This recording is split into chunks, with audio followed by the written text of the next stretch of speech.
साल्टेरिया में और मिथाइलेशन होते हैं वो मीथेन का प्रोडक्शन करते हैं, ये हमने पढ़ लिया था बेटा। इसके बाद मैंने आपको बताया था यू बैक्टीरिया के बारे में, जहाँ हमने पढ़ा था साइनोबैक्टीरिया के लिए। किसके लिए पढ़ा था? बेटा आप लोग एंड टू फिक्सिंग जो बैक्टीरिया है उनके नाम बता सकते हैं? नॉस्टोकर एनामिया पता है आपको? चलो ये सब आपको पता है। इसके बाद हमने पढ़ा था माइकोप्लाज्मा के बारे में। मैंने आपसे कहा था माइकोप्लाज्मा स्मॉलेस्ट सेल होती है, लिविंग सेल होती है, विदाउट ऑक्सीजन के सर्वाइव कर जाती है। और बेटा हमने आपको बताया था वहाँ पे क्या बताया था, ये पैथोजेनिक होती है एनिमल और प्लांट। ये क्लियर है आपको मोनेरा? इसके बाद हमने बात करी थी प्रोटिस्टा की। किस करी थी? मैंने आपसे कहा था प्रोटिस्टा में जो डिवाइड किया है वो 5 ग्रुप है। इसमें क्राइसोफाइट, डाइनियोफिलेट, स्लैम मोल्ड, इक्विनोइड्स और प्रोटोजोआ। ठीक है बेटा। क्राइसोफाइट में हमने क्या पढ़ा था? डेस्मिड और डायटम्स के बारे में पढ़ा था। इसके बाद डाइनियोफिलेट का एग्जांपल क्या था बेटा? क्या था? ऑर्नियोलिक्स था। इसके बाद स्लाइम मोल्ड में हमने पढ़ा था फेवरेबल कंडीशन और अनफेवरेबल कंडीशन पढ़ा था क्या होता है। इसके बाद मैंने आपको इग्निनोइड्स में क्या पढ़ाया था? इग्निना के बारे में। मैंने कहा था डाइनोफ्लैजेलेट्स में जो दो फ्लैजेला होते हैं वो कैसे होते हैं? एक होता है ट्रांसवर्स और एक कैसा होता है? लॉन्गिट्यूडिनल। और जो इग्निनोइड्स में जो इग्निना फ्लैजेला होते हैं वो कैसे होता है? एक शॉर्ट होता है और एक लॉन्ग होता है। ये सब आपको पता है? एक बार रिवीजन कर लेना। इसके बाद हमने जो पढ़ा था वो पढ़ा था किसके बारे में? ए फंगस के बारे में। किसके बारे में पढ़ा था? फंजाई की मैंने जो 4 क्लास बताई थी आपको नाम याद है? फाइकोमाइसीडिस, एक्टोमाइसीडिस, बेसिडियोमाइसीडिस और यूपरमाइसीडिस। बेटा एक को बताओ, आप लोग एसेक्सुअल स्पोर्स के नाम बता सकते हो?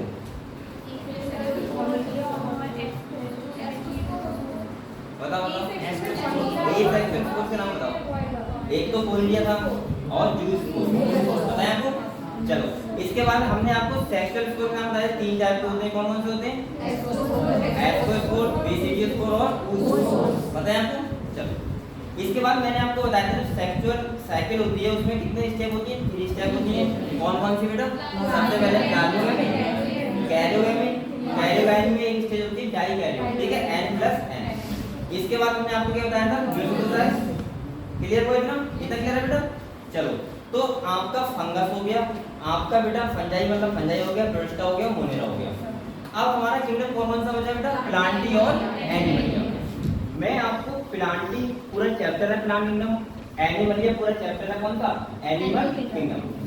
फिर भी हम थोड़ी बात कर लेते हैं क्योंकि यहाँ पे थोड़ा बहुत दिया हुआ है तो उनके बारे में थोड़ी सिंपली बात करते हैं, ठीक है। तो सबसे पहले मैं किंगडम प्लांटी के बारे में अगर बात करूँ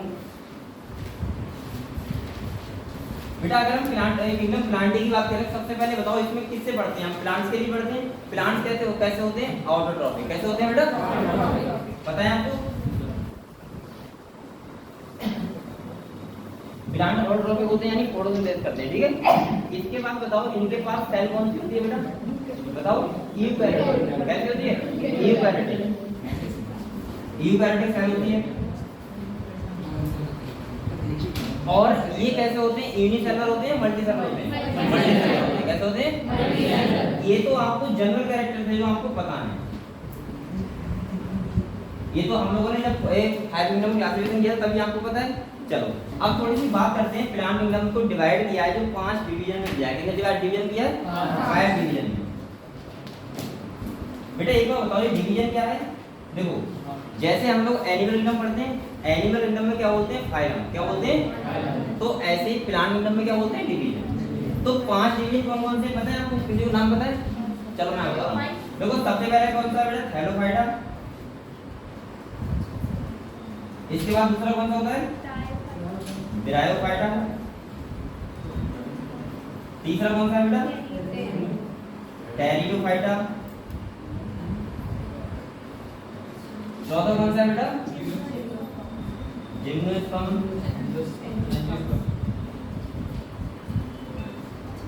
और 5वां कौन सा है? एंजियोस्पर्म। देखो मैंने आपको बताया कि जो प्लांट किंगडम है उसको 5 डिवीजन में डिवाइड कर लिया है। कौन कौन सा? थैलोफाइटा, ब्रायोफाइटा, टेरिडोफाइटा, जिम्नोस्पर्म और एंजियोस्पर्म। एक बात और बताएं, अब मैं जो अगले बढ़ूंगा जैसे एनिमल किंगडम हो गया, प्लांट किंगडम हो गया, ये सब आपको सीक्वेंस में पता होना चाहिए। कैसे पता होना चाहिए? सीक्वेंस में। इसका आपको अलग फायदा मिलेगा। जैसे देखो एक बात बताओ, जैसे एक इवोल्यूशनरी ऑर्डर होता है, जैसे हमने सबसे पहले कौन सा पढ़ा था? किंगडम मोनेरा पढ़ा था। उसमें कौन सी सेल थी? प्रोकैरियोटिक सेल थी, यूनिसेलुलर थे। प्रोटिस्टा की तरफ गए तो कौन चलती, यूकैरियोटिक, यूनिसेलुलर। इसके बाद जैसे जैसे हम आगे बढ़े तो हमें कॉम्प्लेक्सिटी मिली किसमें, एनिमल्स में। ऐसे बेटा अगर प्लांट्स की बात करें तो आप लोग थैलोफाइटा से जब एंजियोस्पर्म की तरफ जाओगे तो आपको जो प्लांट होंगे वो ज्यादा से ज्यादा कॉम्प्लेक्स स्ट्रक्चर नजर आएगा, ठीक है, सही है।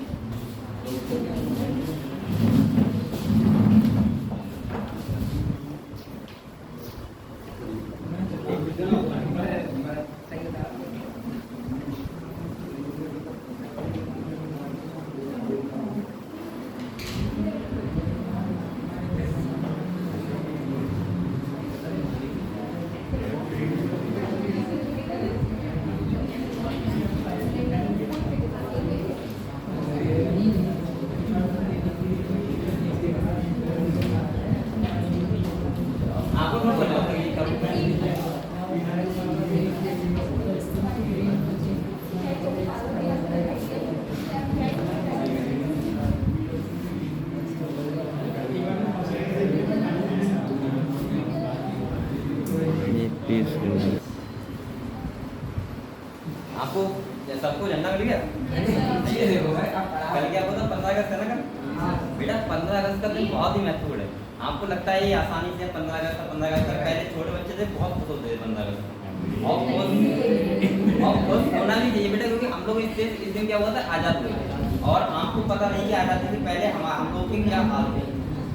अंग्रेज जो कहते थे वो आपको करना पड़ता था, ना आप पढ़ाई कर सकते थे, ना आप कोई अपना कुछ भी कर सकते थे, आपके हाथ में कुछ नहीं था, सब किसके हाथ में था, अंग्रेजों के हाथ में था। तो बेटा ये बहुत आज़ादी जो मिली है आपको, बहुत आप खुशनसीब हो जो आज़ाद देश में पैदा हुए हो। और आप लोगों को इसका बहुत ज़्यादा महत्वपूर्ण एक का नहीं है, आपके दिल में खुशी होनी चाहिए कि कल 15 अगस्त। ठीक है, चलो हम ट्राई करते हैं। ये झंडे की बात हो गई, आप लोग घर में लगाना आराम से बैठ के। इधर देखो बेटा, अब देखो हम लोग ये बताऊं, अगर मैं प्लांट एकदम होता है उसको 5 डिवीजन डिवाइड किया, कितने डिवीजन बेटा, 5 division. Thallophyta, bryophyta, pteridophyta, gymnosperm और हम लोग थोड़ी थोड़ी बात करते हैं इसके बारे में, ठीक है। देखो आप लोग एक ही बार में एक कदम आराम से बैठो, मैं आपको यहीं से क्लियर कर रहा हूं। देखो थैलोफाइटा, सबसे पहले हम किसकी बात करते हैं, थैलोफाइटा की। थैलोफाइटा में हम लोग पढ़ते हैं एल्गी के लिए, किसके लिए पढ़ते हैं, आपने एल्गी को देखा है, देखा होगा बेटा, ग्रीन एल्गी आपने देखा होगा, जो ये बरसात के मौसम में आ जाती है वो एल्गी होती है, सारी ग्रीन एल्गी। देखो इनकी जो बॉडी होती है, एक ही नाम से ध्यान रखना, इनकी बॉडी होती है वो कैसी होती है बेटा, थैलस टाइप।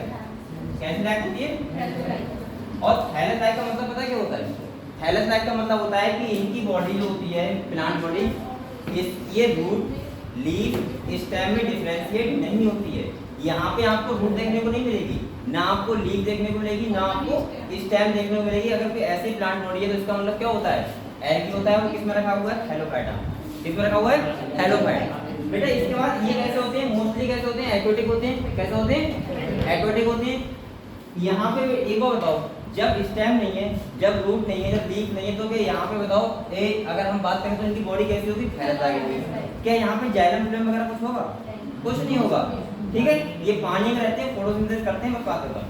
तो थैलोफाइटा में सबसे छोटे हम बोल सकते हैं प्लांट रखे हुए हैं ऐसे, जिनमें क्या होता है, खाली फोटोसिंथेसिस होती है, ठीक है। इसके बाद अगर हम ब्रायोफाइट की बात करें, किसकी बात करें, तो बेटा यहाँ पे root like, leaf like, stem like structure दिख जाते हैं, ठीक है, किसमें, ब्रायोफाइट में। एक बात और बताएं, ब्रायोफाइट में जो प्लांट्स रखे गए हैं उनको हम लोग एम्फीबियंस भी बोलते हैं। क्या बोलते हैं, एम्फीबियंस ऑफ प्लांट किंगडम। क्यों बोलते हैं, क्योंकि ये पानी के पास रहते हैं। देखो सबसे पहले थैलोफाइट प्लांट थे वो कहाँ थे, पानी में थे। बेटा ये वाले जो होते हैं ब्रायोफाइट, आप देखे होंगे जैसे आप नदी किनारे जाते हो या आप तालाब किनारे गए, छोटे छोटे प्लांट होते हैं इतने बड़े, वो सब क्या होते हैं, ब्रायोफाइट। इनके लिए सेक्सुअल रिप्रोडक्शन के लिए किसकी जरूरत पड़ती है, वाटर की। किसकी जरूरत पड़ती है, वाटर की। इतना क्लियर है आपको। यहाँ पे root like, leaf like, stem like structure आपको दिख जाएंगे। अगर हम टेरिडोफाइट्स की बात करें तो टेरिडोफाइट्स टेरू रूट होगी, टेरू लीफ होगी और टेरू ही स्टेम होगी, सब कुछ होगा। ये प्लांट वो होते हैं, जैसे आप बाहर जाओगे तो आपको बहुत सारे टेरिडोफाइट्स मिलेंगे, ठीक है। ये सजावटी प्लांट होते हैं, आपने अस्पताल वगैरह में देखे होंगे लगे हुए सजावटी, मतलब सजावट। और आपने देखा होगा कि जो जैसे आपको एक बात बताऊं, मुझे हनुमान जी जड़ी बूटी लेके आए थे, तो जड़ी बूटी क्या थे, प्लांट थे, टेरिडोफाइट्स। क्लियर हुआ, चलो। तो ये जड़ी बूटी इतनी बनी होती है, टेरिडोफाइट्स में होती है। क्लियर हुआ। अब देखो बेटा इधर देखो, टेरिडोफाइट्स में जब टेरू, इधर देखो तो टेरू रूट होगी, और लीफ भी होगी और बेटा क्या होगी, स्टेम भी होगी। तो बताओ वैस्कुलर सिस्टम स्टार्ट नहीं रहेगा यहाँ से। वैस्कुलर सिस्टम का मतलब जाइलम और फ्लोएम, यानी कि जाइलम और फ्लोएम कहाँ पे, यहाँ पे स्टार्ट हो जाएगा, ठीक है। इसके बाद जिम्नोस्पर्म पूरे प्लांट होते हैं, सब कुछ होता है, खाली नॉन फ्लोवरिंग प्लांट होते हैं, उनमें फ्लावर नहीं आता। और बेटा एंजियोस्पर्म कैसे होते हैं, फ्लावरिंग प्लांट होते हैं, चाहे वो छोटे हुए चाहे वो बड़े हुए। अगर कोई फ्लावरिंग प्लांट है तो इसका मतलब किसने रखा होगा, एंजियोस्पर्म। तो आपको इसके बारे में क्लियर होगा, halophyte, bryophyte, pteridophyte, gymnosperm, angiosperm clear हो गया। देखो ये देखो, सबसे पहले बता रहा हूँ, हेलोफाइट में किसे रखते हैं, जिसकी बॉडी थैलस लाइक होती है, कैसे होती है, थैलस लाइक, जो रूट, लीफ, स्टेम में डिफरेंशिएट ना हो। इसके बाद ये एक्वेटिक होते हैं मोस्टली। अब इसके बाद अगर हम बात करें ब्रायोफाइट की, तो ये कैसे होते हैं, एम्फीबियंस हम बोल सकते हैं, ये स्तर में भी रहते हैं, जल में भी रहते हैं, यानी कि ऐसे कह सकते हो पानी के पास रहते हैं, क्योंकि इनके लिए सेक्सुअल रिप्रोडक्शन के लिए किसकी जरूरत पड़ती है, वाटर की। इसके बाद बेटा हम लोग टेरिडोफाइट की बात करें तो यहाँ पे ट्रू रूट होती है, ट्रू लीफ होती है और ट्रू स्टेम होती है। आपको पत्तियां देखने को मिलेंगी, आपको तना देखने को मिलेगा, आपको जड़ देखने को मिलेगी, सब कुछ मिलेगा। यहाँ पे वैस्कुलर सिस्टम भी होगा, यहाँ पे जाइलम फ्लोएम सब कुछ होगा। क्लियर है इतना। अगर हम जिम्नोस्पर्म की बात करें तो ये पूरे प्लांट होते हैं। पहाड़ों जाते हैं, पहाड़ों पे बेटा पहाड़ों जाते हैं आप, तो वहाँ पे आपको देखने को मिलेगा कि प्लांट्स तो होते हैं लेकिन उनमें फ्लावर नहीं आता। क्या नहीं आता, फ्लावर नहीं आता। तो वो कौन से प्लांट होते हैं, जिम्नोस्पर्म। कौन से होते हैं, और जो एंजियोस्पर्म होते हैं उनमें कैसे प्लांट होते हैं, वो फ्लावरिंग प्लांट होते हैं। फ्लावरिंग प्लांट क्यों होते हैं, क्योंकि इनमें क्या होता है, सेक्सुअल रिप्रोडक्शन, और सेक्सुअल रिप्रोडक्शन के लिए क्या पड़ती है, फ्लावर की। किसकी पड़ती है, फ्लावर की। तो आपको इतना क्लियर है। अगर इसके बारे में प्लांट किंगडम के बारे में वैसे तो हम बहुत डिटेल में पढ़ेंगे प्लांट किंगडम में, ठीक है। अगर मैं लाइफ साइकिल की थोड़ी बात करूं तो एक बात और सुन लो। जो थैलोफाइट होते हैं इनकी जो लाइफ साइकिल होती है वो हैप्लॉइडिक कैसे होती है, एक बार समझ लो सर, हैप्लॉइडिक और डिप्लॉइडिक क्या होता है। देखो एक बात बताओ, जैसे हमारी लाइफ साइकिल होती है, अगर एनिमल्स में एक कंपेयर करूं तो हमारी कैसे होती है, डिप्लॉइडिक। कैसे होती है, क्योंकि हमारी जो बॉडी बनी हुई है, मेन बॉडी बनी हुई है, वो कौन सेल से बनी हुई है, डिप्लॉइड। कौन सेल से बनी है, ये तो पता है आपको बेटा। हमारी सेल कैसे होती है, डिप्लॉइड होती है, सही है। हमारी बॉडी में कितने पेयर क्रोमोसोम है बेटा, 23 पेयर क्रोमोसोम है। अगर किसी में पेयरिंग में क्रोमोसोम है और बेटा जरूर नहीं 23 ही पेयर हो, कितने ही पेयर हो, लेकिन वो बॉडी कैसी होगी, डिप्लॉइड। कैसे होगी। इसके बाद अगर हम बात करें हैप्लॉइड की, आपको पता है जब डिप्लॉइड से हैप्लॉइड आते हैं तो यहाँ पे कितने रह जाएंगे, सिंगल स्पेस। तो ये कैसे हो जाएगी, हैप्लॉइड। हैप्लॉइड का मतलब होता है कि बेटा पेयर में ना हो क्रोमोसोम, किसमें ना हो, पेयर में ना हो। तो देखो जो एल्गी होते हैं, एल्गी अगर किसी की main plant body haploid cell से बनी है, किस सेल से बनी है, हैप्लॉइड, तो उसकी लाइफ साइकिल को हम बोलते हैं हैप्लॉइडिक लाइफ साइकिल। अब जैसे हमारी अगर बात हो तो हमारी कैसे होगी, डिप्लॉइडिक लाइफ साइकिल। कैसे होगी, डिप्लॉइडिक। अगर किसी की बॉडी जो बनी है वो डिप्लॉइड सेल से बनी है, किससे बनी है, तो उसकी प्लांट बॉडी के वो लाइफ साइकिल कैसी होगी बेटा, डिप्लॉइडिक लाइफ साइकिल। एक ही और समझो बेटा, अगर डिप्लॉइड से बनी, ठीक है। अगर किसी की लाइफ साइकिल ऐसी है जिसमें आधा जो फेज होता है वो हैप्लॉइड सेल से होता है और आधा किससे होता है, डिप्लॉइड सेल से, तो उसकी दोनों लाइफ साइकिल होती है। तो यहाँ पे थोड़ी चर्चा करूंगा। जो थैलोफाइट होते हैं, थैलोफाइट इनकी लाइफ साइकिल होती है हैप्लॉइडिक लाइफ साइकिल। कैसी होती है, हैप्लॉइडिक लाइफ साइकिल, सही है। इसके बाद बेटा जो ये ब्रायोफाइट होते हैं, क्या होते हैं, इनकी होती है हैप्लोडिप्लॉइडिक लाइफ साइकिल, यानी कि इनकी आधी जो प्लांट बॉडी होती है वो हैप्लॉइड सेल से बनी होती है और आधी प्लांट बॉडी किससे बनी होती है, डिप्लॉइड सेल से। इसीलिए हम लोग बोलते हैं हैप्लोडिप्लॉइडिक लाइफ साइकिल, किसमें, ब्रायोफाइट में। और जो टेरिडोफाइट होते हैं इनकी प्लांट बॉडी कैसी होती है, डिप्लोहैप्लॉइडिक। कैसी होती है, डिप्लोहैप्लॉइडिक। इनकी भी आधी जो प्लांट बॉडी होती है वो डिप्लॉइड सेल से बनी होती है और आधी कैसे बनी होती है, हैप्लॉइड सेल से। बेटा इसके बाद अगर हम जिम्नोस्पर्म की बात करें तो इनकी लाइफ साइकिल कैसी होगी बताओ, डिप्लॉइडिक लाइफ साइकिल। और एंजियोस्पर्म कैसी होगी, डिप्लॉइडिक लाइफ साइकिल। तो ये सब चर्चा हम बाद में भी करेंगे और बहुत डिटेल में करेंगे। कब करेंगे, जब हम प्लांट किंगडम पढ़ेंगे, ठीक है। अभी तो मैंने खाली आपको एक बताया होगा, आपको थोड़ा सा यहाँ पोर्शन दिया हुआ था किंगडम प्लांट के बारे में। अच्छा और कुछ चीजें बताओ। अगर हम सेक्सुअल लाइफ साइकिल की बात करें फ्लावरिंग प्लांट की, तो फ्लावर में आपको पता है क्या क्या होता है, देखो सेपल होता है, पेटल होता है, ये होते हैं। इसके बाद मेल रिप्रोडक्टिव ऑर्गन होता है और फीमेल रिप्रोडक्टिव ऑर्गन होता है। मेल को क्या बोलते हैं बेटा, इसमें स्टेम, क्या बोलते हैं, या फिर बोल सकते हैं एंड्रोसियम। क्या बोलते हैं, जो फीमेल रिप्रोडक्टिव ऑर्गन होता है उसे क्या बोलते हैं, गायनोसियम, या बोल सकते हैं कार्पेल। क्या बोलते हैं, कार्पेल। आपको पता होगा जो कार्पेल होता है उसमें 3 पार्ट होते हैं, स्टिग्मा, स्टाइल, ओवरी। पता है आपको, बेटा जो स्टेम होता है उसमें फिलामेंट होता है, क्या होता है एंड, बताया आपको इतना। इसके बाद देखो अब इसकी अगर हम लाइफ गोल्स की बात करें सेक्सुअल रिप्रोडक्शन की, तो यहाँ पे डबल फर्टिलाइजेशन होता है। क्या होता है? Double fertilisation. डबल फर्टिलाइजेशन का मतलब समझ रहे हो? डबल फर्टिलाइजेशन का मतलब होता है, डबल फर्टिलाइजेशन का मतलब होता है कि यहाँ पे बेटे जो मेल गैमेट आते हैं वो दो आते हैं। कितने आते हैं? दो। आपको पता होना चाहिए कि जो इसका ओव्यूल होता है, एक तो दो सेल होती है polar nuclei n plus n, वहां पे ट्रिपल फ्यूजन होता है जाके, और एक होता है एक्स सेल, जिससे क्या बनता है एम्ब्रियो यानी कि जायगोट बनता है। तो ये सब हम चर्चा करेंगे प्लांट किंगडम में। अब मैं आपको थोड़ा सा बता रहा हूँ किंगडम एनिमल के बारे में। क्लियर हुआ इसको? चलो अभी ये लिखना नहीं है आपको, रहने तो तुमने प्लांट किंगडम में बहुत डिटेल पढ़ेंगे इसके बाद, ठीक है?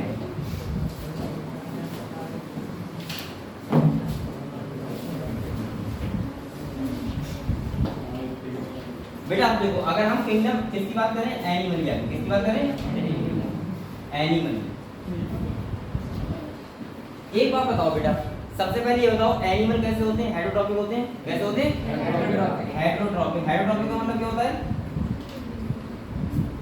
क्या होता है?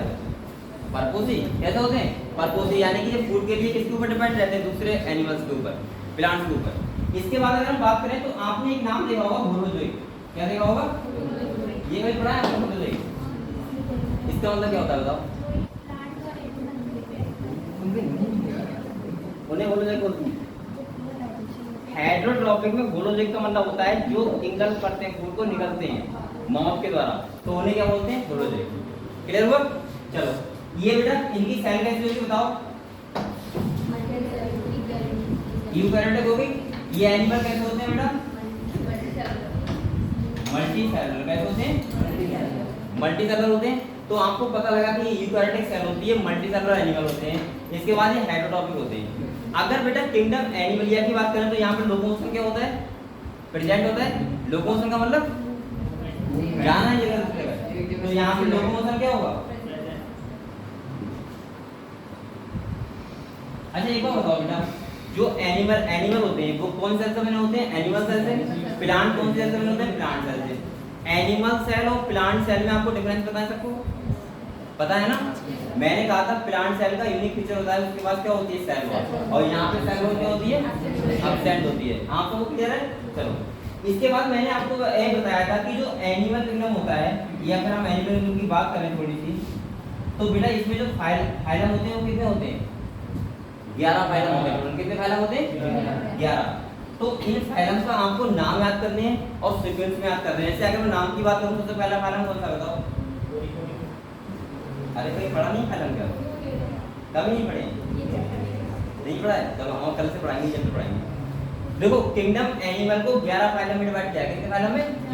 सबसे पहला फाइलम है पोरीफेरा। कौन सा है? पोरीफेरा। दूसरा कौन सा है बेटा? सीलेंटेटा। तीसरा कौन सा है? लीनोफोरा। इसके बाद प्लेटिहेल्मिंथी, एस्के हेल्मिंथी, एनिलिडा, आर्थ्रोपोडा, मोलस्का, इकाइनोडर्मेटा, हेमिकोरेटा और कोरेटा। एक बार नाम लिख दूं सबके? चलो देखो, अगर हम एनिमल किंगडम की बात करें तो देखो, तो पहला कौन सा है बेटा? पोरीफेरा। सेकंड कौन सा है? सीलेंटेटा। तीसरा कौन सा है बेटा? लीनोफोरा, प्लेटिहेल्मिंथी,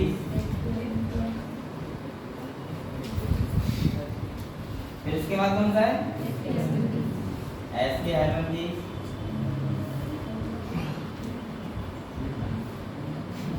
फिर इसके बाद कौन सा है? एनिलिडा। इसके बाद कौन सा है? आर्थ्रोपोडा। इसके बाद कौन सा है?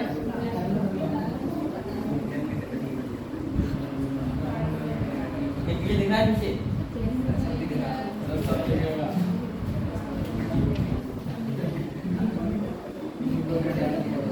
इसके बाद कौन सा है बेटा? हेमिकोरेटा। और इसके बाद कौन सा है? कोरेटा। बेटा ये जो एनिमल किंगडम है इनको 11 फाइलम में डिवाइड किया है। ये हिंदी में भी नाम ऐसे ही है, टेंशन ना लो, ठीक है? पोरीफेरा को पोरीफेरा ही बोलते हैं, ठीक है? ये पहली बार कल से मैं स्टार्ट तो करूंगा ये लेकिन बेटा पहली बात आपको सीक्वेंस में नाम याद होना चाहिए। अब आप सोच रहे हैं सर इतने नाम कैसे याद कर लेंगे? अभी 11 नाम है, कोई ज्यादा नाम नहीं है, और आपको सीक्वेंस में पता होना चाहिए, जिससे आपको ये चैप्टर में इतना आसान बना दूंगा कि आपको कतई जहां से क्वेश्चन आएगा एग्जैक्ट वही आ जाएगा। लेकिन आप लोग इन्हें क्या करना है, आपको याद करना है। पहली बार कर लोगे 11 फाइलम के नाम? किसी को याद है? बच्चे को बताओ, याद है? याद है?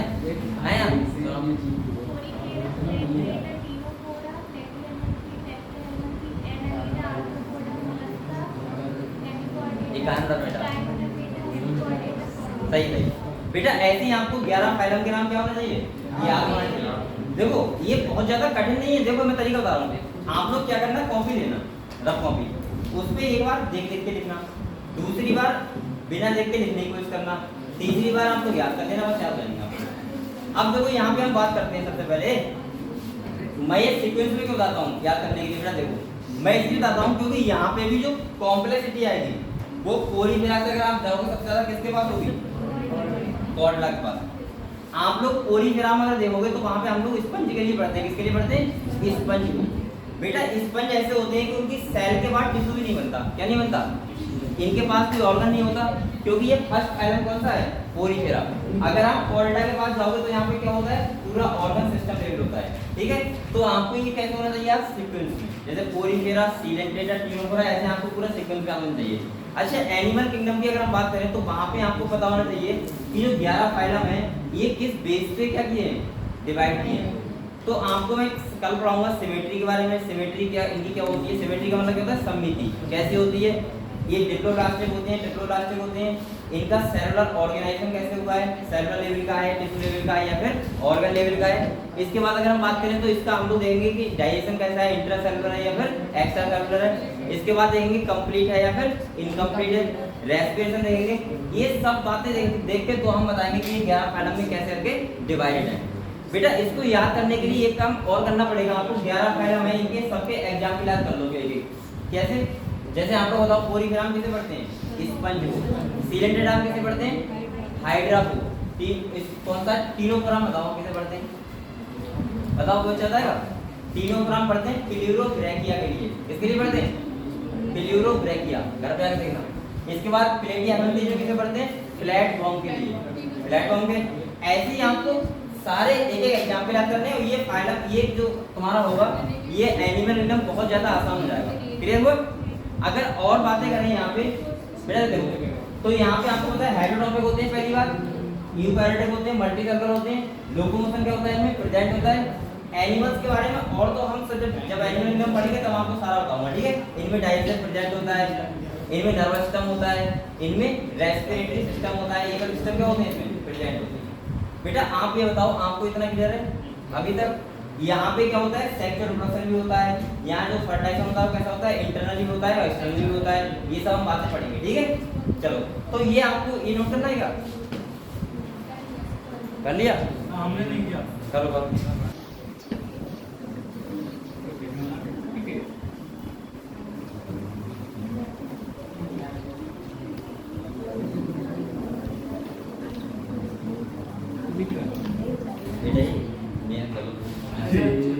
मोबाइल लेके बैठता है, जिसने देख रहा है उसने आई नहीं है।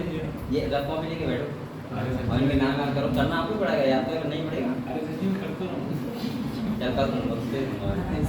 हां सर सही है। अभी कोई टिकट पर मार देंगे। ये भी तुम्हारी गलती है बेटा, ये गलती मत करो। कल छुट्टी है सर, कल छुट्टी है, परसों और परसों में स्टार्ट करूंगा एनिमल किंगडम, ठीक है। आपको छुट्टी मत करना कोई, काफी छुट्टी रहेगी यहाँ पर।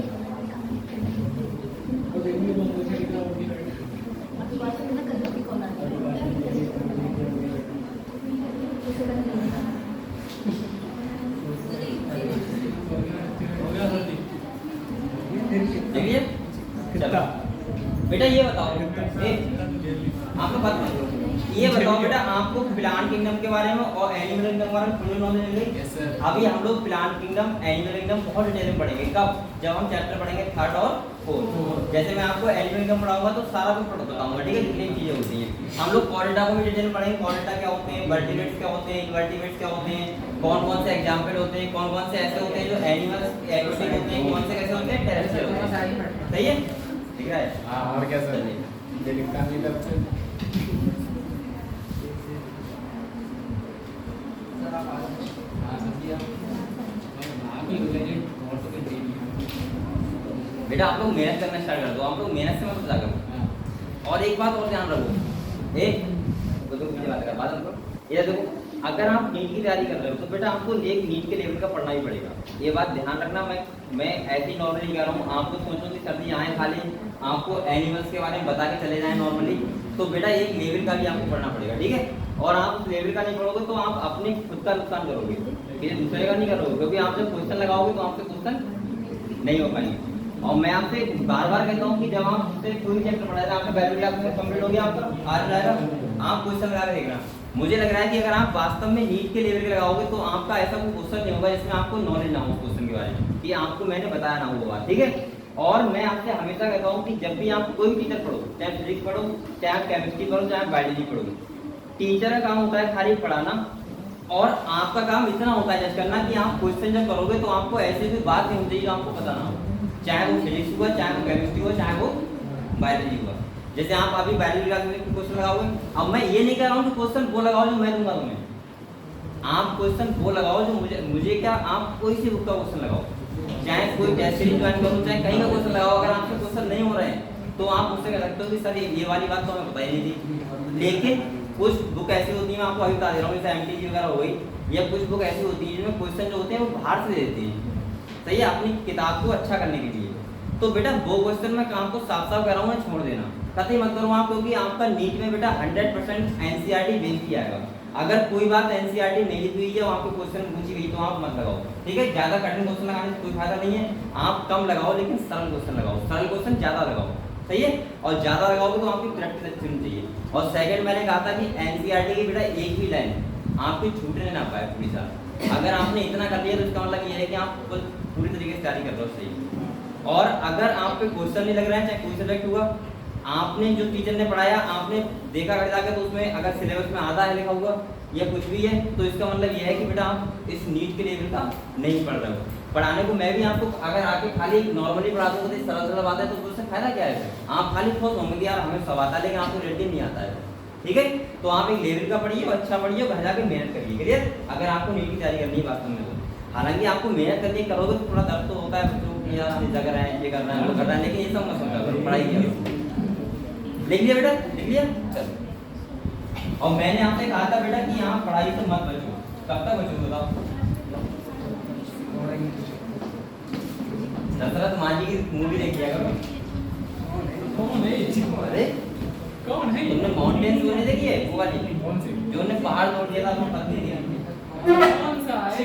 क्या है? अरे मूवी का नाम बता रहा, आपने देखी है? सेंड कर दियो। द माउंटेन्स मैन, उन्हें पता है। दशरथ मांझी की बहुत मोटिवेशनल मूवी है। ओ सर, सेंड करिए। तूने अभी डायलॉग बोला था, क्या बोला था? जब तक छोड़ेंगे छोड़ेंगे, ये कहता उसी मूवी का है, कब बोला था मैंने? अरे बोल नहीं रहा, किसने बोला था? तो बेटा ये उसी मूवी का है, एक वो पहाड़ तोड़ के रास्ता बनाएगा। हमें तो पता ही नहीं। आज सेंड करो सर। अब बेटा हम लोग अब बात करते हैं, अभी आपका 5 मिनट के बारे में बात हो गई, एकदम हो गया 5 आपके। बेटा अब हम बात करते हैं उस चीज की जो आपके 5 मिनट में रखी हुई नहीं है। साइंटिस्ट को देखो, साइंटिस्ट ने पूरा प्रयास किया कि हर एक चीज को हम 5 मिनट में रख दें, ठीक है? क्योंकि वो क्लासिफिकेशन इसलिए हुआ था कि धरती में जितने भी लिविंग है उनको 5 मिनट में रखा जाए। लेकिन बेटा क्या हुआ, एक आपका वायरस, क्या वायरस, और दूसरा लाइकेन, वायरस और लाइकेन, उनको 5 किंगडम में जगह नहीं मिली। उसका रीजन क्या है? तो आप देखो वायरस का बेटा मैंने अभी तक जिक्र किया है 5 किंगडम में किसी में, मैंने मोनेरा पढ़ाया, प्रोटिस्टा पढ़ाया, फंजाई पढ़ाया, प्लांटी पढ़ाया, एनिमलिया। अभी मैंने वायरस का जिक्र नहीं किया है क्योंकि वो 5 किंगडम में रखा हुआ नहीं है, उसे हम अलग से पढ़ते हैं। इसका रीजन क्या है कि सर 5 किंगडम में वायरस को क्यों नहीं रखा है? तो इसका रीजन मेन ये है कि जो वायरस होता है वो कैसा होता है, नॉन सेलुलर या ए सेलुलर। कैसा बोल सकते हैं? ए सेलुलर का मतलब होता है कि वो लिविंग नहीं होता है, वो कैसा होता है, नॉन लिविंग। वायरस हमेशा जब हमारी बॉडी के या किसी भी होस्ट सेल के अंदर नहीं जाएगा तो वो कैसा होगा, नॉन लिविंग। अभी आपको पता होगा कोरोना वायरस चला था बहुत ज्यादा, आप लोग सब दुखी हो गए थे, मजा आया था, मजा आया था,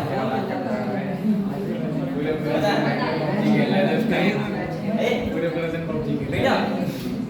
तो आपको बार बार एक ही बात बताई जाती है कि आप बाहर ना निकलो, क्या ना करो, बाहर मत निकलो, घर में ही रहो अंदर। बेटा वो इसीलिए बताई जा रही थी कि वायरस अगर आपके अंदर आ गया तो वो कैसा हो जाएगा, लिविंग हो जाएगा, और लिविंग हो जाएगा तो वायरस क्या करेगा, फिर अगले लोगों को फैलाएगा। इतना क्लियर है आपको? अब बेटा एक बात सुनो, वायरस के बारे में अगर हम बात करें कि सर वायरस नॉन लिविंग होता क्यों, नॉन लिविंग का मतलब क्या होता है बेटा, निर्जीव, और लिविंग का मतलब क्या होता है, सजीव। ये कहता है निर्जीव है, सही है, और सर्व कहते हैं सजीव, ठीक है। तो जो वायरस होता है वो निर्जीव और सजीव के बीच की कनेक्टिंग लिंक होती है, क्या बोल सकते हैं बेटा। अच्छा एक और बताओ, ये देखो, अगर मैं आपसे कनेक्टिंग लिंक की बात करूं तो मैंने आपको प्लांट्स और एनिमल्स के बीच की कनेक्टिंग लिंक किसे बताया, बताओ, बैक्टीरिया के लिए, ये नहीं बैक्टीरिया के लिए। मैंने कहा था बैक्टीरिया के पास क्या होता है, प्लांट की तरह सेल वॉल होती है और एनिमल की तरह वो मूवमेंट वगैरह सब करता है, ठीक है। तो वो एनिमल भी होता है, कैसा होता है, प्लांट की तरह भी होता है। इसके बाद अगर हम यहाँ पे बात करें तो वायरस को हम लोग बोलते हैं लिविंग और नॉन लिविंग के बीच की कनेक्टिंग। बेटा वायरस की बात करें तो सबसे पहला पॉइंट कि वायरस ऑब्लिगेट पैरासाइट होता है, कैसा होता है, ऑब्लिगेट का मतलब पता है क्या होता है, पूर्णता। वायरस पूरी तरीके से कैसा होता है, परजीवी होता है। वो अगर अपने हिसाब से रहेगा तो कुछ नहीं है, कैसा है, नॉन लिविंग, सही है। तो वायरस की अगर हम बात करें सबसे पहले बेटा वायरस की बात करते हैं। जो वायरस को 5 मिनट में नहीं रखा गया है, वायरस जो होता है, क्या हो रहा है, अरे क्या लीक हो रहा सर जी, ये देखो बेटा जो वायरस होता है वो कैसा होता है, पहली बात ये सेलुलर, कैसा होता है, ये सेलुलर का मतलब सेल नहीं होती इसके पास। ये बेटा क्रिस्टलाइन स्ट्रक्चर की तरह, हम जो ऐसे होता नहीं रवा वगैरह, उसकी तरह भर के आराम डिब्बे में रख सकते हैं बढ़िया, ठीक है। इसके बाद अगर हम बात करें, अरे वायरस कैसा होता है, without host cell non living होता है। अगर यहाँ पे बात करें विदाउट होस्ट सेल, ये कैसा होता है बेटा, नॉन लिविंग, कैसा होता है, नॉन लिविंग का मतलब, अच्छा होस्ट सेल समझ रहे हैं आप लोग, होस्ट सेल, होस्ट सेल का मतलब होता है कि तुम जिसके ऊपर निर्भर रहो वो तुम्हारे लिए क्या रहेगा, होस्ट। जैसे आप नानी घर गए तो नानी घर क्या है आपके लिए, होस्ट। अब फिर सुनो, अरे मच्छर है, मच्छर आपको अगर काटता है, अपना उसने स्पोरोलाइट छोड़ दिया आपके अंदर, तो वो स्पोरोलाइट के लिए आपकी बॉडी क्या है, होस्ट, समझ गए। अब देखो ये बेटा जो विदाउट, अगर ये विद होस्ट है, ये देखो ये विदाउट लिखा है, विदाउट, अगर विदाउट होस्ट सेल है तो कैसा होगा, नॉन लिविंग। और बेटा अगर होस्ट सेल के अंदर है तो कैसा होगा, लिविंग, यानी कि इन द होस्ट सेल। अच्छा एक बार बताओ बेटा, वायरस नॉन लिविंग होता क्यों, पता है, क्योंकि वायरस जो बना होता है वो दो चीजों से बना होता है, एक न्यूक्लिक एसिड और एक प्रोटीन। किससे बना होता है, इसीलिए हम बोलते हैं कि वायरस कैसा होता है, न्यूक्लियो प्रोटीन से बना होता है। किससे बना होता है, न्यूक्लियो प्रोटीन से। अगर हम यहाँ डिस्कवरी की बात करें तो बेटा वायरस को सबसे पहले देखा था, ये डिस्कवर किया था, ये टर्म वायरस दिया था, वो कौन थे, इवानोवस्की। क्या थे, इवानोवस्की। तो जो फर्स्ट साइंटिस्ट थे तुम्हारे वो कौन थे, इवानोवस्की।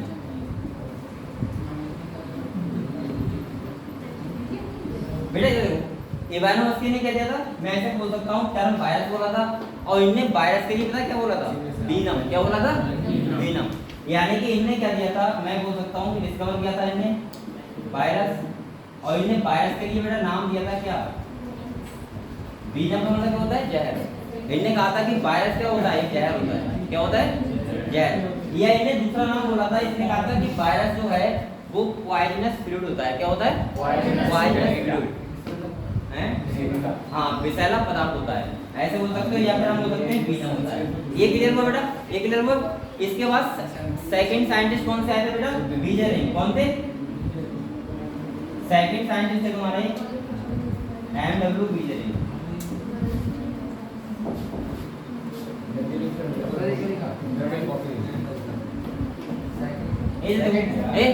बीजरिंग आए थे, इन्हें क्या कहा था, इन्हें वर्ड बोला था कॉन्टेजियम बाइकम फ्लूइडम। क्या बोला था, इनने कहा था क्वांटिटियम सर वो है कि इस वायरस से क्या निकाला? कौन सा फर्स्ट वाला ये डी इसका ये क्वांटिटियम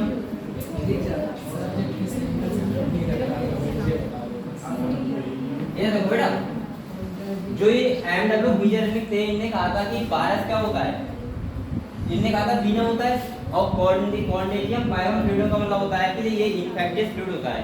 ये अगर ये देखो ये डिस्कवरी एक ऐसे हुई, ये एक प्लांट था जिसका नाम है टोबैको, एक डिजीज होती है टोबैको मोजेक वायरस यानी कि टीएमटी। यहाँ पे होता है टोबैको की लीफ होती है, टोबैको की लीफ होती है। इनने देखा बेटा ध्यान रखो, इनने देखा कि जो टोबैको प्लांट होता है उसमें क्या देखा, इन्होंने देखा कि अगर कोई नॉन इन्फेक्टेड लीफ है और ये कहती है इन्फेक्टेड है, मतलब एक में डिजीज लगी हुई है एक में नहीं है, तो इन्होंने देखा कि जो जिसमें डिजीज नहीं है वो भी डिजीज बाद में डिजीज वाली हो रही है, तो इसने इसलिए इन्हें नाम दिया था कॉन्टेजियम बायोम फ्लूइड। इन्हें कहा था कि जो वायरस होता है यानी कि जो फ्लूइड होता है ये वाला वायरस वाला, ये कैसा होता है, ये नॉन इन्फेक्टेड प्लांट को भी कैसा बना देता है इन्फेक्टेड।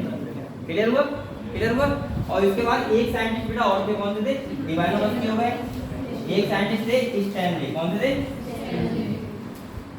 स्टैनली। इनने कहा था कि जो वायरस होता है उसका कोड होता है उसे क्या बोलते हैं प्रोटीन, यानी कि वायरस का कोड क्या होता है प्रोटीन, यानी कि वायरस का जो कोड होता है वो किससे बना होता है प्रोटीन। तो हम लोग तीन साइंटिस्ट के नाम याद रखते हैं। सबसे पहले कौन सा, देखो पहले कौन से इवानोव्स्की, जिनने क्या करे थे वायरस की डिस्कवरी करी थी, इनने पॉइजनस फ्लूइड बोला था उसको वीनम बोला था। सेकंड साइंटिस्ट कौन थे बेटा, बीजेरमिक, इनने क्या कहा था कॉन्टेजियम बायोम फ्लूइड। और तीसरे साइंटिस्ट कौन से होते हैं स्टैनली, इनने क्या कहा था, इनने बताया था कि जो वायरस के ऊपर कोड होता है उसका नाम होता है प्रोटीन। क्लियर हुआ, तीनों साइंटिस्ट नाम क्लियर हुए, बताओ क्लियर हुआ है ना। चलो जल्दी देखो सर लिख लिया तुमने, कोई लिख रहा है क्या, किसी दिन वाला लिखो बेटा, हम नहीं रहे फोटो देख और फोटो में बाहर में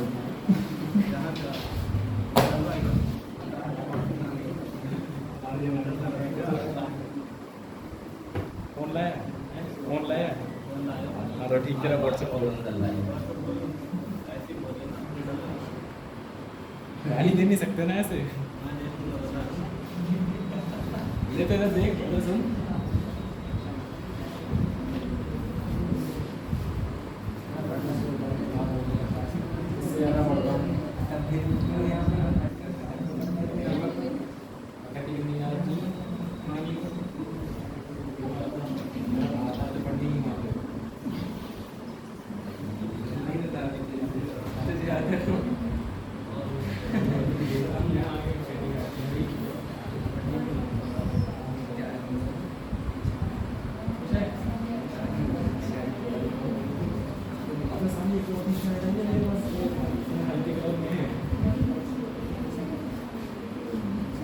आनंद में देखो ना, देख फिर जाके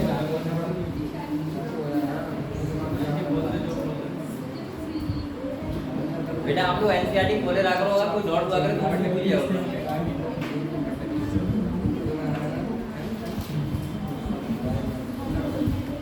बातें अरे सर जी क्या पढ़ाई से मारो सर, स्टैंड मारो नहीं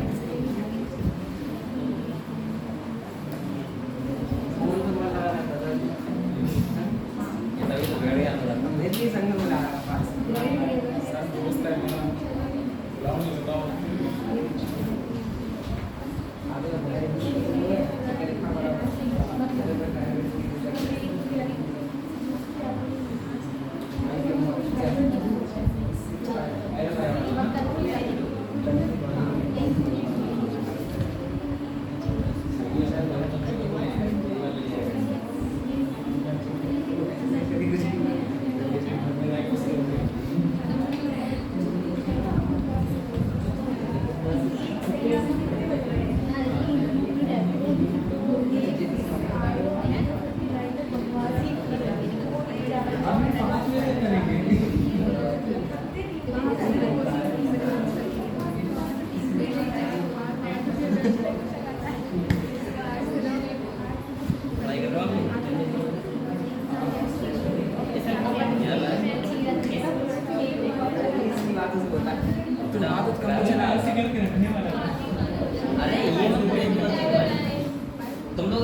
बच्चे इसीलिए मुझे लग रहा है आज कम आए ना, आप लोग पता नहीं क्या बायोलॉजी क्लास है ना। बेटा मैं आपको रेट देता हूँ, आप लोग भागा मत करो चीज़ों से। अगर ऐसे आपको लग रहा है कि यार मैं इसलिए नहीं आ रहा हूँ कोचिंग, तो वो ये गलत बात है। आप लोग पता है अगर कोई बात है तो आप लोग अगले को फॉरवर्ड करो, सही है। क्योंकि आप लोगों को क्या है, वो तो एक ऐसा तो ना कि ये कोई प्रेशर है या फिर एक कोई वो चल रहा है। आप लोगों को अगर कोई प्रॉब्लम हो रही है, अगर आपको कोई प्रॉब्लम भी है तो आप लोग अगले फॉरवर्ड करो बात को, ठीक है। और अब कोई दिक्कत नहीं, ये देखो बेटा मिटा दो ये, आप देखो। लेकिन आप लोग बेटा पढ़ाई करो मेहनत। मैं तो हमेशा ही कहूँगा कि आप सब डॉक्टर बन जाओ। इधर देखो, अगर डॉक्टर नहीं है, अगर डॉक्टर बनोगे तो मुझे अच्छा लगेगा, सही है, मेरा इलाज फ्री हो जाएगा। मुझे बताया आप पहले तो नहीं लोगे लेकिन इलाज नहीं कर सकते हो सकता है ऐसा। चलो ये इधर देखो बेटा, अब बातें मत करो, अगले बढ़ते हैं। देखो वायरस के बारे में आपको क्या पढ़ा रहा था, मैंने बताया था कि वायरस विदाउट फर्स्ट सेल कैसा होता है, नॉन लिविंग होता है। जब फर्स्ट सेल में आता है तो कैसा होता है, लिविंग होता है। वायरस बना होता है न्यूक्लियर प्रोटीन से। अच्छा न्यूक्लिक एसिड क्या होता है, डीएनए और आरएनए। देखो एक बात सुनो, यहाँ पे मैं आपको एक चीज बता रहा हूँ बहुत इंपॉर्टेंट। यहाँ पे 3 नाम आते हैं, ये देखो कितने नाम आते हैं, 3 नाम। एक होता है वायरस, एक होता है विरोइड्स और एक होता है प्रियॉन्स। तीनों बार बता रहा हूँ।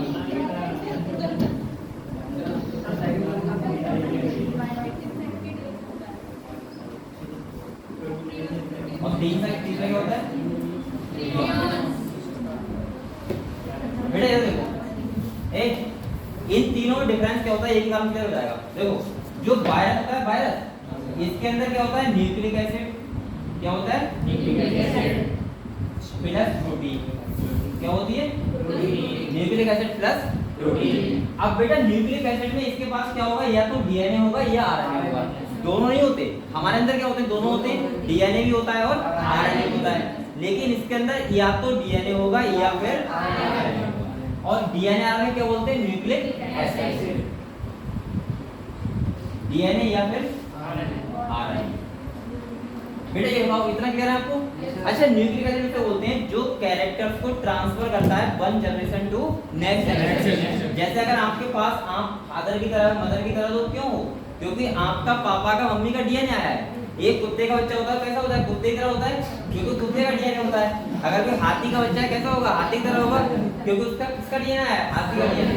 तो जो डीएनए होता है वो डीएनए होता है वो कैरेक्टर्स को ट्रांसफर करता है टू नेक्स्ट जनरेशन। क्लियर हुआ। और जिसमें हमारी बॉडी क्या रोल निभाता है, डीएनए क्या करता है, डीएनए। चलो अगर हम वेरोइड्स की बात करें तो बेटा तुम पता है क्या करो, तुम क्या करो, ये न्यूक्लिक एसिड होता है और प्रोटीन होता है। तो आप क्या करो, वायरस से कहते हैं, सिंपल भाषा में बता रहा हूँ, वायरस से, क्योंकि वायरस में दो चीजें होती हैं। और तुम क्या निकाल दो बेटा, प्रोटीन। क्या निकाल दो, बचेगा क्या, न्यूक्लिक एसिड। तो ऐसे ही हो सकते हैं आप कि वायरस के न्यूक्लिक एसिड क्या बोलते हैं, वेरोइड्स। अरे वायरस के नहीं, मतलब ये ऐसे बोल सकते हो कि न्यूक्लिक एसिड जो वायरस वाला, मतलब वायरस के बाद डीएनए आ रहा है उसे क्या बोलते हैं, वेरोइड्स। और प्रियॉन्स का मतलब होता है बेटा प्रोटीन। यानी कि तुम किसे निकाल दो, न्यूक्लिक एसिड, जो बचेगा जो इन्फेक्टिव प्रोटीन होती है उसे क्या बोलते हैं, प्रियॉन। क्लियर हुआ। तो आप ऐसा करो, वायरस माइनस न्यूक्लिक एसिड और इक्वल टू क्या बचेगा बेटा, तो ऐसे बोलो है। ये देखो बेटा बातें कर रहे हो, अगर इन्फेक्टियस न्यूक्लिक एसिड है तो उसे क्या बोलेंगे, वेरोइड। अगर इन्फेक्टियस प्रोटीन है तो उसको क्या बोलेंगे, प्रियॉन्स। और बेटा न्यूक्लिक एसिड दोनों और प्रोटीन दोनों है तो क्या बोलेंगे, वायरस। समझ में आ गया। ये लिख लो, लिखो।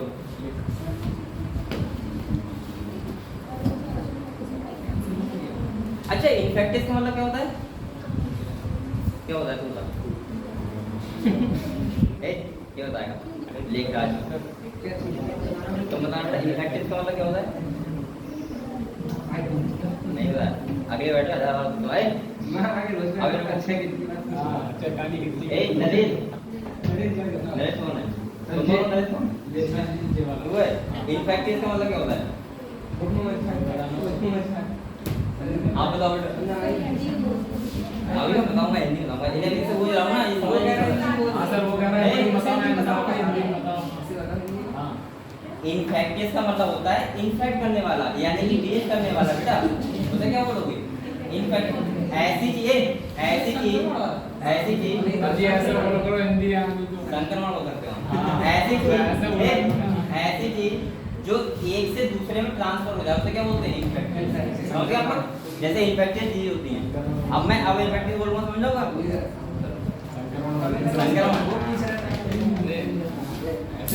बेटा ये लिख लिया आपने? एक बात फिर बता रहा हूँ, वायरस मतलब न्यूक्लिक एसिड प्लस प्रोटीन, वेरोएट्स मतलब ओनली न्यूक्लिक एसिड, और बेटा प्रियॉन्स मतलब ओनली। क्लियर हुआ? चलो अब हम वायरस के बारे में बात करेंगे। तो मैंने खाली थोड़ी टर्मिनोलॉजी आपको बताई थी। अब देखो वायरस के पास क्या क्या होता है? न्यूक्लिक एसिड होता है, क्या होता है बेटा? प्रोटीन होता है। जो न्यूक्लिक एसिड होता है उसमें डीएनए हो सकता है या फिर आरएनए हो सकता है, ये आपको पता है। अब देखो यहाँ पे अगर हम बात करें बेटा, तो देखो या तो अगर डीएनए की बात करें तो ये डबल स्ट्रैंड होता है। कैसे होता है? डबल स्ट्रैंड डीएनए होता है, या फिर सिंगल स्ट्रैंडेड क्या होता है? आरएनए होता है, या फिर डबल स्ट्रैंडेड आरएनए होता है। ये तीनों हो सकते हैं किसके अंदर? किसी भी वायरस के अंदर। पहली बात क्लियर हुई? सेकंड सुनो, अगर हम प्रोटीन की बात करें बेटा, प्रोटीन की बात करें तो आपने एक वायरस देखा होगा। देखो यहाँ पे एक टीएमवी वायरस दिया हुआ है। कौन सा है? तो आपने देखा होगा वो ऐसे कुछ है स्ट्रक्चर उसकी, ऐसे है। देखो ऐसे तो है। ये देखो ये कौन सा वायरस बताओ? टीएमवी वायरस है।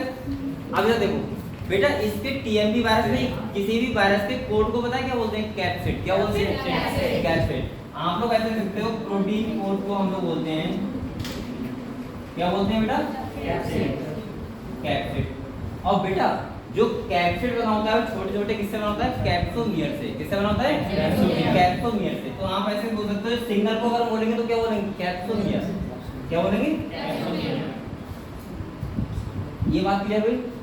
आप ऐसे बोल सकते हो कि वायरस के कोड को क्या बोलोगे? कैप्सिड। और कैप्सिड जो बना होता है वो किससे बना होता है? कैप्सोमियर। क्लियर है? ये बेटा क्या है? ये आरएनए वायरस। कैसा है? RNA virus. ये क्लियर है आपको? एक वायरस आपकी किताब में और दिया है, इसका नाम है कौन सा? Bacteriophage virus. कौन सा है? बैक्टीरियोफेज। ये कैसा है? ऐसा करना होगा, देखो यही तो है। ये कैसा वायरस होता है? DNA virus. कैसा होता है? DNA virus. DNA virus. और ये इसका क्या है? प्रोटीन कोड, यानी कि कैप्सिड। क्या है बेटा? Protein code. बेटा इसके बाद देखो इसके बारे में खासियत कहूँ आपको, ये बैक्टीरियोफेज वायरस है। ये जो गंगाजल होता है, गंगाजल होता है, ये बैक्टीरियोफेज वायरस उसमें पाया जाता है। आप लोग सोचते हो कि गंगा का जल बेकार नहीं होता, आपने देखा होगा। आप चाहे 2 साल रखो, 3 साल रखो, गंगा जल कभी बेकार नहीं होता। ये बेटा कोई शक्ति नहीं है। गंगा का जल कोई पवित्र है, वैसे कोई शक्ति नहीं है किसी की, भगवान मान की। ये क्या होता है? इसके पानी में क्या होता है बेटा? बैक्टीरियोफेज वायरस होता है। और बैक्टीरियोफेज वायरस क्या करता है? जो भी बैक्टीरिया आते हैं उनको किल कर देता है। और जब किल कर देगा तो बताओ क्या? बताओ आप लोग बताओ, क्या बेटा ये पानी बेकार होगा? नहीं होगा। आप सादा नल का पानी होता है, ये पानी आप 2 साल रख दो, उसमें इतने ज्यादा बैक्टीरिया हो जाएंगे, इतने ज्यादा काई तक आ जाएगी, एलगी वगैरह सब आ जाएगी। और आपने गंगा का जल कभी बेकार आपके घर में रखा होगा 2 साल 3 साल कितने साल रखो, लेकिन बेकार नहीं होता। क्यों नहीं होता? क्योंकि बेटा इसमें क्या पाया जाता है? बैक्टीरिया। क्लियर हुआ? क्लियर हुआ? ये किसको क्लियर करता है? बैक्टीरिया को। सही है? हां ये मिलिंग वाटर में भी डालना चाहिए। इसमें हां डाल दिया करो, क्या दिक्कत है? और डालना चाहिए। गंगा जल का लेके आओ ना, तभी तो गंगा में पाप धोने जाते हैं। पाप धोने जाते हैं, बैक्टीरिया को मारने जाते हैं अपनी बॉडी में। नहाते हैं तो उसमें क्या होता है? बैक्टीरिया आपके बैक्टीरिया में ज्यादा जाता है आपकी बॉडी के अंदर। तो आपने मारा है ना मैं नहीं कह रहा। ये दिन तक कह रहे थे कि अंदर में नहाने गए, मैं नहीं कहता, ये नहाने गए थे। ये वही बात दोहरा रहे थे, ऐसा हुआ था बेटा। इधर देखो, ये क्लियर हुआ आपको? तो ये बताओ आप लोग, वायरस के बारे में आपको क्लियर हुआ? अच्छा, वायरस की जो खोज हुई थी वो कब हुई थी? जब यानी कि जो टोबैको का प्लांट होता है उसमें कौन सी चीज थी? मोजेक थी। उसकी स्टडी कर रहे थे साइंटिस्ट। हाँ, तो स्टडी कर रहे थे, तभी क्या होती डिस्कवरी होती वायरस की। तो वायरस के बारे में क्लियर हो गया आपको? बताओ कि डॉट वायरस का जो प्रोटीन होता है उसको बोलते हैं कैप्सिड। कैप्सिड किससे बना होता है? कैप्सोमियर से। वायरस सिंगल स्टैंडर्ड आरएनए होता है, double standard RNA, double standard DNA, यानी कि कोई भी उसमें न्यूक्लिक एसिड हो सकता है। क्लियर को बेटा? बताओ किसी को डाउट हो? बताओ बेटा। वायरस विदाउट होस्ट सेल कैसा होगा? Non living. और वायरस जब होस्ट सेल में जाएगा तो कैसा हो जाएगा? क्लियर हुआ? अच्छा एक बात और बताओ मुझे, मैं आपसे क्लियर करूँ, मैं थोड़ा जल्दी बेटा इसलिए पढ़ाता हूँ क्योंकि मैं सोचता हूँ कि आपको कितनी ज्यादा बातें मैं बता दूँ। आप लोग ये मत सोचा कि बहुत जल्दी पढ़ाते हैं। जल्दी का मतलब मेरा ये नहीं है कि जल्दी से भगा रहा हूँ। जल्दी का मतलब ये है कि मैं कितनी बातें आपको एक्स्ट्रा बता सकूँ और कितनी बार आपको समझा दूँ, ये मेरा प्रयास रहता है। ठीक है, मैं हल्का करके पढ़ाऊंगा तो आपको बहुत सिलेबस कम हो पाएगा। क्लियर हुआ? और मैं चाह रहा हूँ बेटा कि आपकी इतनी क्लास में, जितनी क्लास में आपका पूरा सिलेबस मैं बहुत अच्छे से खत्म करवा दूँ, जिससे आप कल पेपर देने जाओ तो आप लोगों को ये नाम याद रहे कि हाँ सर ने नोट तो करवाया क्लास बहुत अच्छे तरीके से। ठीक है, और मैं यही चाह रहा हूँ। क्लियर? चलो ये क्लियर हुआ बेटा वायरस के बारे में? बताओ कोई लिखेगा कुछ? लिख लिया?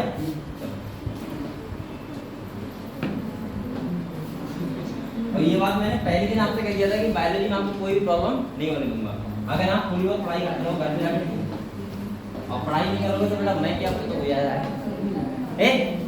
अगले हम लोग किसकी बात करते हैं? वेरोवाइट्स की। किसकी बात करते हैं? वेरोवाइट्स की। तो अगर हम वेरोवाइट्स की बात करें तो यहाँ पे देखो इसके पास बेटा क्या होता है? वेरोवाइट्स के पास प्रोटीन हटा दो क्या बचेगा? न्यूक्लिक एसिड बचेगा। एक बात और ध्यान रखो, ये जो होता है न्यूक्लिक एसिड, ये वायरस का जो डीएनए होता है उससे लो मॉलिक्यूलर वेट का होता है। किसका होता है? लो मॉलिक्यूलर वेट का। पहली बात। सेकंड बेटा ये डिस्कवरी हुई थी इसकी, तो एक डिजीज पोटैटो होता है, पोटैटो, उस पे डिजीज होती है पोटैटो ट्यूबर डिजीज, उसकी स्टडी कर रहे थे साइंटिस्ट। तो इन्होंने करा था, कौन साइंटिस्ट थे? टीओ टीनर। कौन से थे? टीओ टीनर। इसके बारे में यही सब दिया हुआ है और ये कैसा होता है? इन्फेक्टिव, ये भी क्या करता है? डिलीट करता है। सही है, तो इतनी बातें इसके बारे में, 3 बातें वो आप लोग याद रखना। क्या क्या ध्यान रखना है? डिस्कवरी किसने करी बेटा? टीओ टीनर ने। डिजीज कौन सी स्टडी कर रहे थे? हाँ ये कर रहे थे। और इसके बाद ये बेटा कैसे होता है? लो मॉलिक्यूलर वेट का होता है और न्यूक्लिक एसिड। क्लियर हुआ? 3 बातें बस ध्यान रखना है। पिरियंस के बारे में मैंने क्या बताया कि आप न्यूक्लिक एसिड को निकाल दो, जो इन्फेक्टियस प्रोटीन होती है वायरस की वो क्या होती है? पिरियंस। क्लियर हुआ? क्लियर हुआ बेटा? क्लियर हुआ? चलो तो अब आपका क्या बचा? लाइकेन। क्या बचा? लाइकेन। चलो उसकी बात करते हैं। यहाँ तक ये बताओ आपको क्लियर है सबको? कोई डाउट किसी को? बताओ बेटा। चलो अब हम लोग बात कर रहे हैं किसकी? लाइकेन। अच्छा लाइकेन क्या होता है? एल्गी और फंगस का सिम्बायोटिक एडहेशन है। ठीक है, यानी कि हम बोल सकते हैं एल्गी और फंजाई जब बेटा साथ साथ रहते हैं, कैसे रहते हैं? साथ साथ रहते हैं, तो इसका मतलब उसी को क्या बोलते हैं? लाइकेन। आपको लाइकेन में पता ही लग पाएगा एल्गी कौन सा है और फंगस कौन सा है। वो बिल्कुल एक लगेगा कि एक नई स्पीशीज है। क्या लगेगा? नई स्पीशीज है। तो मैं आपको ऐसे बोल सकता हूँ एक एल्गी प्लस बेटा क्या? फंजाई के एसोसिएशन को, यानी कौन से? सिम्बायोटिक। सिम्बायोटिक का मतलब क्या होता है? देखो एक बात होता है ना बेटा, आप लोग एसोसिएशन मत बोला करो, सिम्बायोटिक एसोसिएशन। अब ये सिम्बायोटिक का मतलब पता क्या होता है? कि दोनों को फायदा हो। क्या हो? दोनों को फायदा हो। अगर साथ में कभी रहेगा कैसे कैसे रहेगा बताओ? Symbiotic association. ठीक है, अब इसमें क्या फायदा होता है? देखो एल्गी के लिए पता है क्या फायदा होता है? एल्गी क्या करता है? Prepare food. क्या करता है? अरे फूड बनाता है कभी। और फंजाई क्या करता है? ये fungi absorb nutrients and water को एब्जॉर्ब करता है। तो आप लिख सकते हो एब्जॉर्ब न्यूट्रिएंट्स एंड वाटर, यानी कि वाटर को न्यूट्रिएंट्स क्या करता है? एब्जॉर्ब करता है कौन? फंजाई। और बेटा एल्गी क्या करता है? फूड, यानी खाना बनाता है। और कैसे बनाता है? क्योंकि ये आपको पता है ग्रीन होता है, फोटोसिंथेसिस करता है। ठीक है, तो क्लियर हुआ? इसके बारे में एक बात और है, ये बेटा बहुत ज्यादा, ये पता है क्या होता है? पॉल्यूशन इंडिकेटर होता है। क्या होता है? पॉल्यूशन। बेटा पॉल्यूशन का मतलब क्या होता है? प्रदूषण।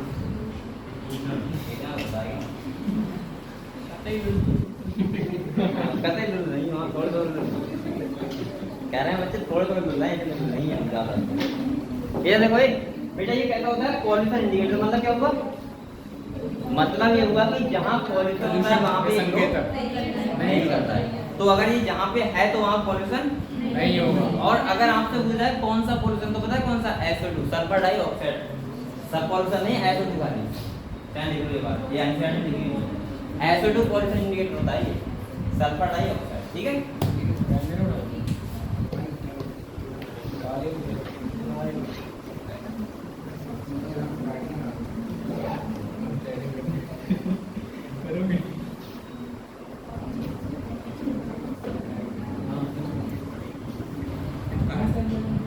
अच्छा एक बात बताओ, एलगी के लिए 5 को बायोटिक बोलते हैं, क्या बोलते हैं? तो आप ये लिख सकते हो और आप ये लिख सकते हो। और इसको क्या बोलते हैं बेटा? Micro biotic. सही, इतना क्लियर बोल लेकिन के बारे में। चलो, मतलब ये है कि ये 5 को एलगी के लिए बोलते हैं, मायो बायोटिक से बोलते हैं। लेकिन इसका मतलब इसका नाम ही है 5 को बायोटिक, माइको बायोटिक।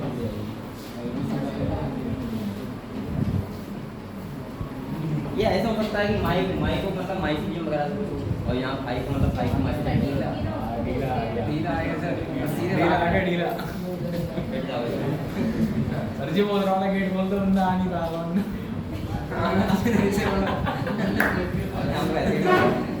इसे कहते हैं कसर। तो आगे लगा दो, आगे लगाने वाले दिल। बेटा ये बताओ, ये क्लियर हुआ लाइकेन के बारे में? मैंने क्या बोला, लाइकेन क्या बोलते हैं? एलगी और फंजाई के सिम्बायोटिक एडहेशन को, जिसमें दोनों को फायदा हो, उसे क्या बोलते हैं? लाइकेन बोलते हैं। लाइकेन में एलगी क्या करता है? प्रिपेयर फूड करता है। बेटा बातें क्यों कर रहे हो? एलगी क्या करता है? प्रिपेयर फूड करता है, और फंजाई क्या करता है? वाटर मिनरल्स को एब्जॉर्ब करता है। क्लियर? और किसको देता है? एलगी को। सही है? Yes sir. इसके बाद हमने बताया कि ये पॉल्यूशन इंडिकेटर होता है, कौन सा? Sulphur dioxide. क्लियर हुआ? तो बेटा ये चैप्टर आपका यहीं तक था, ये चैप्टर फिनिश हो गया। कौन सा? बायोलॉजिकल। अरे अब ऐसे क्यों कर रहा हूं? तो पढ़ाऊंगा ना, अभी रुक जाओ। हो गया, अभी जब चलो हो गया। बेटा पहली बात सुनो, अब बात ध्यान सुनो, मेरी क्या करूँ। आपका बायोलॉजिकल क्या बेटा इधर देखो, आपका बायोलॉजिकल क्लासिफिकेशन चैप्टर जो फिनिश हो गया। बेटा आपका सबसे पहला टास्क बनता है, घर जाओ और इसके बेटा क्वेश्चन लगाना। अगर जो बच्चा लगाएगा, मैं देखो जो काम देता हूँ कर लिया करो हम लोग, ठीक है? और इसमें आपको ही फायदा होगा। सबसे पहला काम क्या करना है आपको बता के, आज आपको बायोलॉजिकल क्लासिफिकेशन के जितने भी क्वेश्चन आपके पास हैं, 50 है, 100 है, 200 है, 300, सारे लगाने पड़ेंगे। बेटा सेकंड बार ये काम सब लोग करोगे, सब लोग क्वेश्चन लगाओगे। बेटा लगाने का प्रयास किया करो, नहीं हो रहा तब भी लगाने का प्रयास किया करो। सेकंड है, सेकंड बेटा क्वेश्चन लगाने के बाद जो आपके डाउट हो, सही है? आपको कोई क्वेश्चन ऐसा समझ नहीं आया, ये आपको लगा कि यार ये बात तो नहीं लग रही मुझे, तो आप लोग सबके पास एंड्रॉइड फोन है, सब अपने फोन में क्या करो, उसका फोटो ले लिया करो। सही है? अगर किसी को व्हाट्सएप करना है तो हम मुझसे पूछ सकता है, व्हाट्सएप नहीं कर रहा है तो वो क्या कर रहा है, कल को ला के सबसे पहले क्वेश्चन ही पूछना है, ये वाला क्वेश्चन है। क्लियर हो बेटा?